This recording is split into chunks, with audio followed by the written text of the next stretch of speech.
Welcome to the Starter Girlz podcast, the show dedicated to the Starter Girl. She's an achiever, she's a creator, she's a magic maker, she's a dreamer, and she is doing all the things. I'm your host, Jennifer Loading, and welcome to this episode.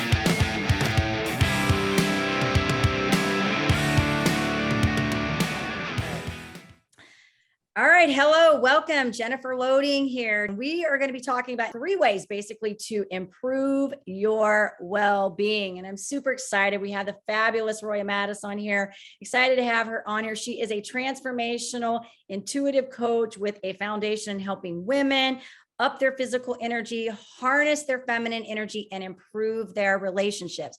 So welcome, Roya. I'm super excited to have you here today. I'm so excited to see you. Jennifer, you're one of the best interviewers ever. I hope people just latch onto your podcast and take off because you bring out the best in us. Thank you. I'm so glad that you messaged me because this is one of my favorite topics, upping your well-being, because when you have the foundation of you go wherever you are, no matter where no matter where. It could be in work, in private life. Up-leveling you is really going to up-level everything, right? So I love this topic so much. And so when we talked about how to take your well-being to the next level, I'd like to harness in on 3 specific things that I'm feeling really passionate about these days. Number 1 is on breath. Number 2 has been something that has been a passion point of mine in self-discovery zone since 2015, masculine, feminine energy. It's a big buzz right now, but what is that really for you in harnessing your well-being? And then the 3rd is to tapping into the ethereal through meditation and or prayer, whatever bodes well in your spirit. So first of all, what the heck with breath? Breath, when you're looking at health, the way you really want to understand in your own well-being, your physical body, if you really want to understand what to focus on, think about how long you live without something. So for example, unless you're trained, typically you'll only live up to like 3 minutes without air, 3 days without water, 30 days, 30, 60, 90 days without food. I mean, right. These kinds of things make the huge difference, but we don't think about, wow, air. I'm going to die without air inside of minutes. Maybe it's 3, maybe it's 10, 15 if you're really well trained, but within minutes, I will die without air. This is how important breath is to the body and your well-being. And we just shallow breathe our life away. And what happens when we shallow breathe our life away is that our body and our brain specifically goes into survival mode. When we go into survival mode, we can't access the higher level of thinking that problem solves, for example. So we're doing all of our common things, but let's say you really want to dig in and you want to up your mood. You want to dig in and you want to solve a specific financial issue. You want to find your keys or remember that person's name. Getting past the survival can happen through breath. Breath has also been shown to heal cancer. All kinds of huge illnesses can be highly effective and healed through breath alone. So I'm not going to go into it for interest of time today. There are many different methods like the Wim Hof method, etc. But if you're just starting at the concept of breath, the number 1 thing to do is to think, I have got to intentionally oxygenate my organs today. And anytime I feel stuck, I'm just going to first correct my posture because physicality can harness to mentality. I'm going to change my posture so I can access my diaphragm and get a full breath of air. So the diaphragm actually holds the lower part of our lungs, holds 70% of the oxygen. Most of us breathe only up in the chest. So take an intentional deep belly breath and hold it. So a shortcut, Cliff Notes version for those of us that used to have Cliff Notes back in the day would be breathe into your belly for 5 seconds, hold it for as long as you can, and then let it out through a straw. And if you can take it in through the nose, even better, because there's portions of the brain that the air hits and areas of cavities within your face that it opens, your sinus cavities and circulation to the mind through the nasal passage only. So breathe in, hold it for as long as you can, let it out, and do that 5 to 10 times. every morning when you could make a trigger point. The best thing to do is to make something a routine, a machine that runs your dreams. So if you're going to add breath to your wellness, every time you make that hot beverage in the morning, your tea, your coffee, or whatever, think, I'm going to do my breath right now. 5 to 10, and you have intentionally oxygenated those organs. And then anytime you feel super stressed out, add to your well-being by changing your posture, get into a winning state, breathe, hold it. Now, you might feel tingles, and I hope you do. The meaning is everything. So when you feel those tingles, you're oxygenating. The meaning is, oh my gosh, I'm actually oxygenating. So let's go to number 2 in the well-being. So we had breath. We good? Yep. Is that pretty clear? Okay. Yeah, I love it. The second is your masculine, feminine energy. Within each one of us, men and women, is masculine energy and feminine energy. On average, a male body will have more masculine energy, and on average, a female body will have more feminine energy. Not always, but I'm just going to go with that for ease of conversation, right? So societally, in the US in particular, we are driving in masculine energy. So I've shared this on previous podcasts, but let's just talk really quickly and take a river as an example of masculine and feminine energy. The river, the bank, is the direction. That's your masculine energy from point A to point B. It gives structure and direction. Whereas the water in it is the flow. That's the feminine energy. It can go wild. It can also almost dissipate into nothing. And that bank can harness the water. Okay. So feminine also sees full direction. Should I do what I'm about to do? Whereas masculine is, I'm doing it. Okay. So we need both. What I've found in women that feel deprived, that feel empty, that feel agitated, irritated, quick to snap, they're very low on their feminine energy. And with men that are in high spaces of tension and stress, they are also starved for that feminine energy, and they're in high levels of testosterone as well. Now, men can handle high levels of testosterone, much higher than women can, but they need that space to decompress just as the women do. But there's different ways to get it and to harness it. One of the other unfortunate things that we've done in the US is that we have not given as much permission to the male to be in as much of his testosterone as we used to in the past. I really appreciate that we're not in suppression anymore to some degree. We had to swing the pendulum really hard into independence. But what ended up happening is we got so independent that we forgot the benefits of interconnection. And the feminine body in particular has been made to connect. And so we have masculated more of our women, and we've gotten a lot of pride. Ask me how I know, as an achiever, and I know you've experienced these things. And then we have emasculated our men by asking them to be ultra sensitive, which we need, but we have to find a balanced ground. So I'm going to say something probably really shocking and controversial, but one of the reasons that men and women cheat is because men are craving that testosterone boost that they get by hunting another woman, and women get the estrogen boost by being hunted and taken care of. All the details and this surrender space of being with a man in his high testosterone, it allows for estrogen to flow. So really what we're looking for is a hormonal release. And we can find that in a lot of different ways. So if you find that you are agitated and irritated, that you're feeling really extra tense, that you may deal with silent acid reflux, or you're having really lower uterine pain and there's no medical reason why, you carry a lot of tension in your shoulders or your neck or your jaw, these are signs that you're not effectively moving through to your best well-being. That energy is trapped inside of your body.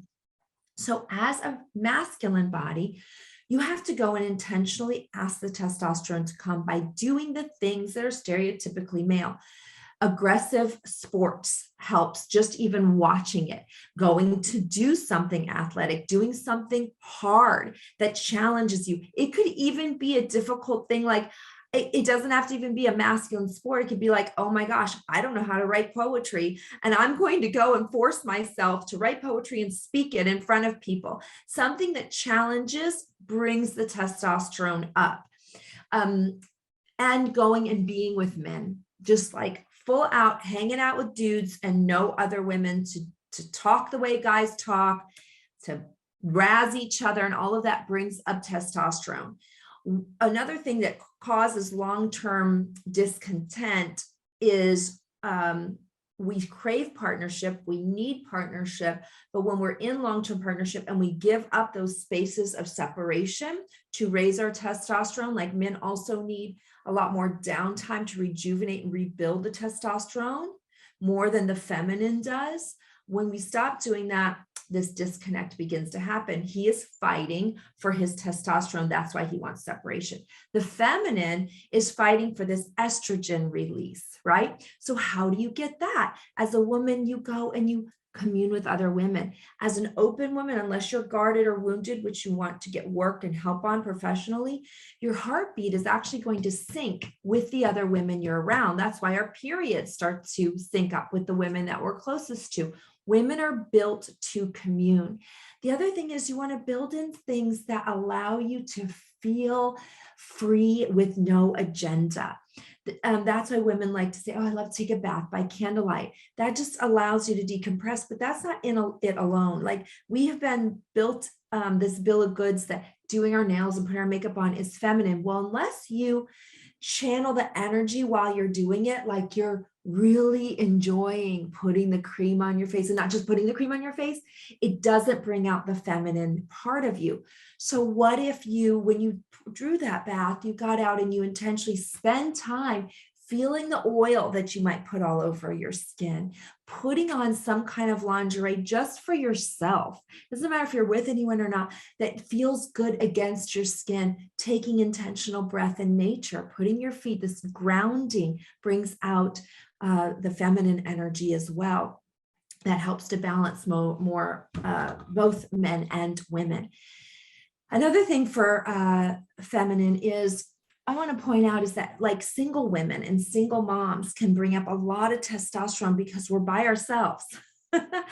And so we're craving that masculine structure. So there's one thing that I have discovered physically that is very unexpected, is that actually a pole, like a stripper pole, creates a masculine structure space to let your body just be free on it. And it has nothing to do with performing for anyone. Like, you really just let your body go. So if you can go and find a place that you can just twirl on this pole, you see kids doing those kinds of things all the time. That is masculine structure allowing feminine freedom. And this other is to bring to awareness is, if you are in a neighborhood where there is a single woman and you're a secure, grounded male that's watching this, for example, the idea for you is this: if you create some masculine structure for her that has nothing to do with sexuality or asking for anything as a trade-off, you're looking out for her lawn, or you're looking out for her trash, or you're saying to her, hey, if you've got a heavy thing that you can't move, or your toilet breaks, or you have a garbage disposal issue, I want you to have my number. Knock, knock, knock. Hi, I'm your neighbor. Just call me, because I want you to know you got a backup, and just that, just to have, that figure in your life that can allow, that you can call on when you need him.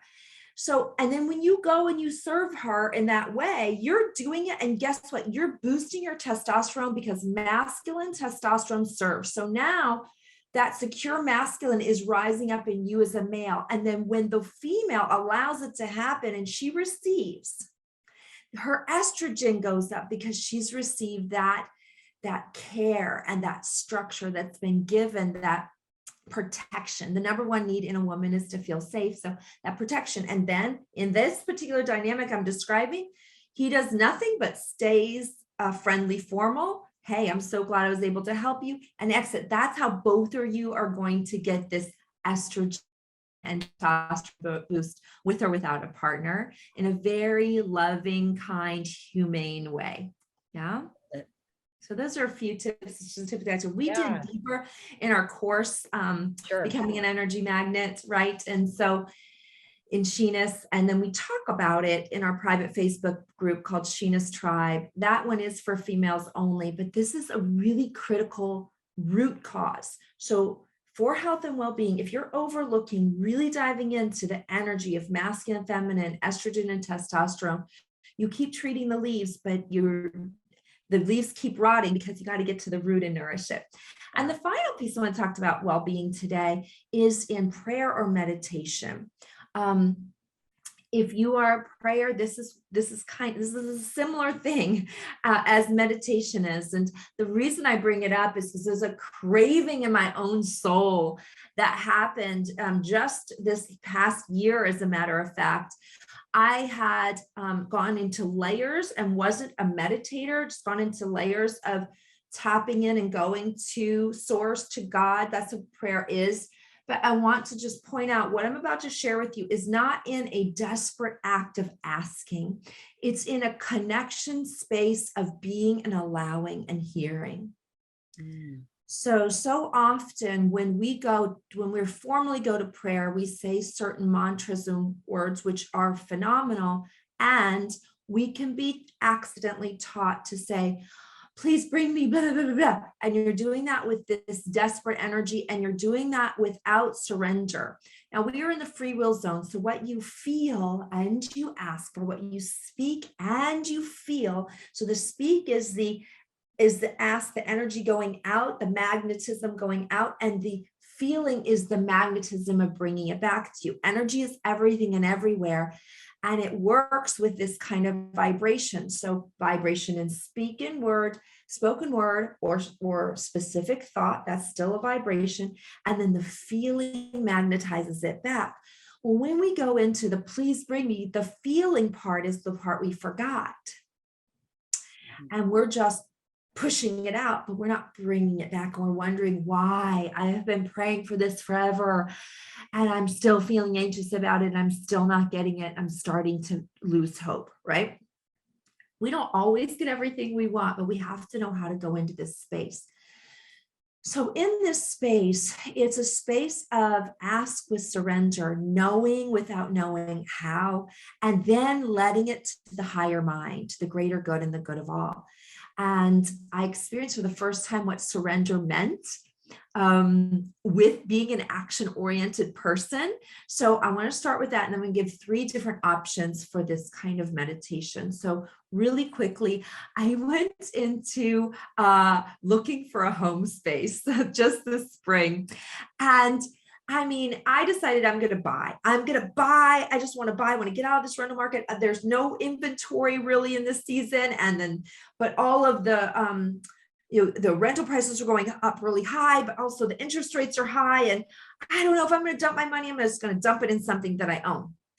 So I got really passionate about, I'm going to find this space. I mean, I threw my heart over the line of finding this space and going to different types of, loan spaces and really learning, like losing a place and then finding other places and then digging into writing a letter. I mean, like full out acting, I'm going to make this happen. And then on the other side said, okay, I have done everything that I know to do. And now I'm going to give it to you, God. I'm going to give it to you and ask whatever is in my best interest for the higher good and the good of all. I ask for that to happen. And I was walking in this beautiful, we had decided we wanted this particular space, and I was visiting there for the 3rd time with my son because I had this fabulous playground. And his mom, if we don't get this space, I'm not believing in God for homes anymore. And I said to him, Zayden, here's the thing, honey. We have to trust some of the best things in my life I have not gotten. It was the best thing that I didn't get it. And so what we've got to do is we've got to just trust now that whatever is to happen is now a surrender. And we did not get the space. And actually, it's been the best thing because I've had 3 intentions for this summer. And had I moved, I would have not had the focus for those intentions. And that was the first time I fully experienced what it meant to throw your heart over the line and surrender the outcome.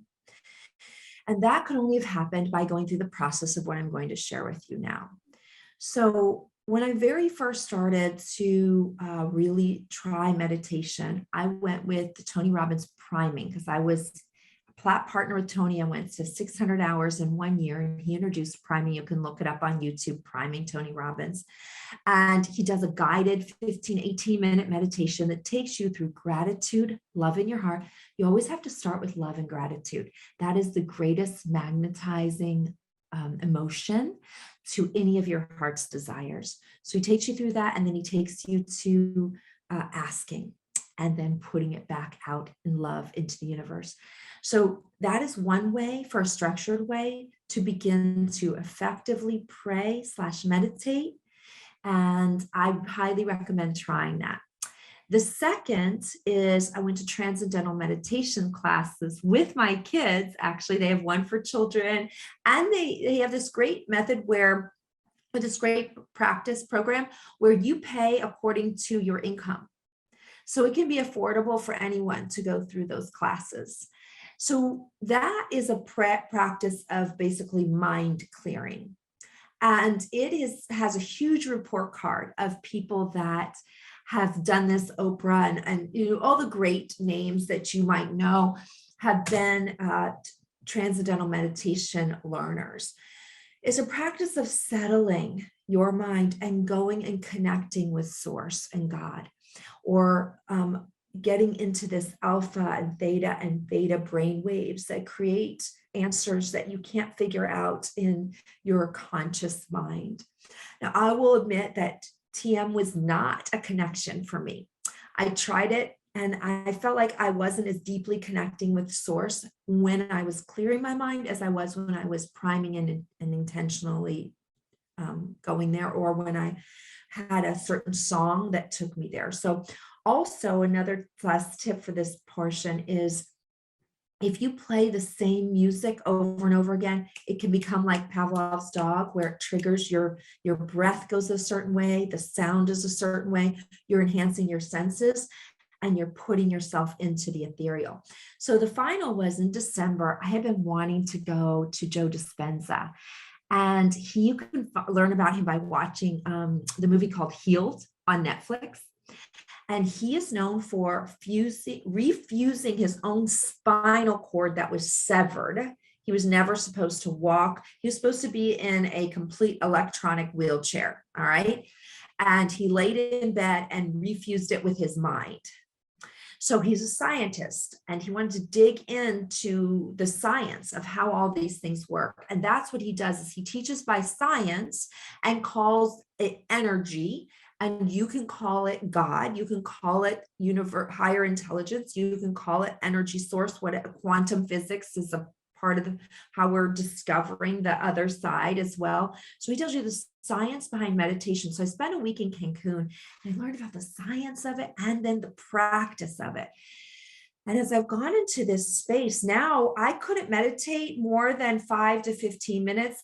Daily, I am meditating an hour and 15 minutes, and I'm freaking addicted because I'm going to this other area. I'm literally sitting with God almost every time, not every time, but almost every time, literally sitting with God and receiving downloads that I would not have received. So for example, my 3 intentions for this summer, one was to create an on-demand online course. We're finishing the editing process right now. It's the 10 weeks to becoming an energy magnet for the physicality, femininity, and relationship enhancement.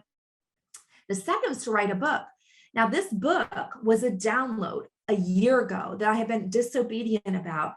And in the meditation, I've been told exactly what to write in this book. Now, that doesn't come from me. And that could never have come into this, 3-dimensional world without just God energy going into my mind, right? So I'm going to have this book that has been told to me will change the language of self-love, of self-forgiveness, and to allow you to go through the life cycle of change, to get out of death and into rebirth in whatever areas of your life you might feel stuck in, and also have empathy to watch others in their messy adolescence of figuring out how to get out of their stuck spaces. And then the third intention is to build a retreat in Mexico that makes no sense. I've never built anything before, but when I went there, there was a complete download. When I got home in meditation, the entire retreat was mapped out, and I literally just sketched from the meditation, and that's how it's being built and born.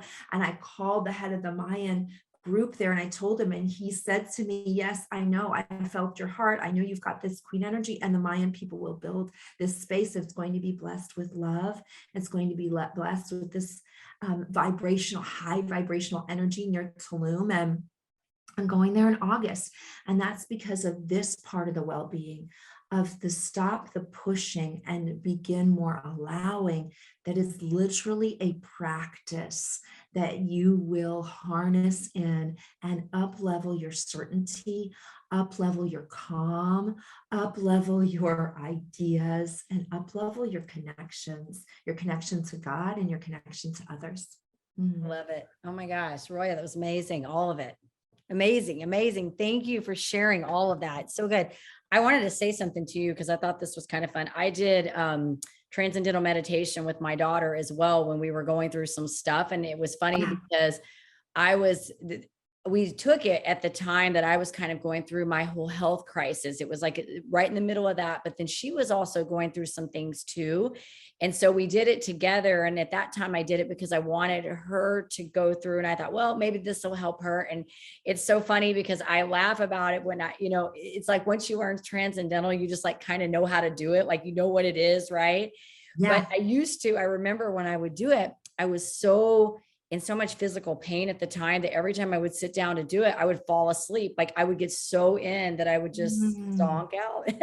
And my instructor would say, well, you probably needed to sleep then. Yes. So, but to your point about the meditation, all of this was amazing and really good. And and we talked a lot about the energy on previous podcasts and stuff. So we'll definitely make sure we reference those in this. But to your point on the meditation, it's powerful. And yes, there is a lot of scientific research on what it can do for you. But I think like you're saying, and I think I can resonate with what you say about it, that it really initiates a lot of creativity and gives clarity. It's like sometimes you have that, you don't know what to do with something. And it's almost like you can find those answers in that time where you sit. And even in that moment, I almost feel like too, it's a great place to get the breathing in. It's a really great place to intertwine those pieces, 100%. So it doesn't even have to be a separate activity. It can be, boom. Yes, girl, drop the mic on that one. It can be together, like because you're focusing so much on being mindful about your breathing and pulling into yourself. And I love what you said about the Tony Robbins with the gratitude, because we all know fear and faith can't reside in the same place. So we absolutely know the power of gratitude. So thank you. So amazing. All of it. I was getting chills. I just didn't even want to interrupt you. I just wanted to let you go. You're so good at creating that space. When we raise our vibration, boom, we naturally raise our well-being. So I love what you're doing, Jennifer. Thank you again for having me. And if anyone wants to find this book that should be published next year, head to she-nest.com and then look for this retreat that was literally created from source itself. I'm excited to hear about your retreat. I'm excited to see your book and all this good stuff you got going on. So keep me posted on everything. Thank you, Jennifer. Thank you.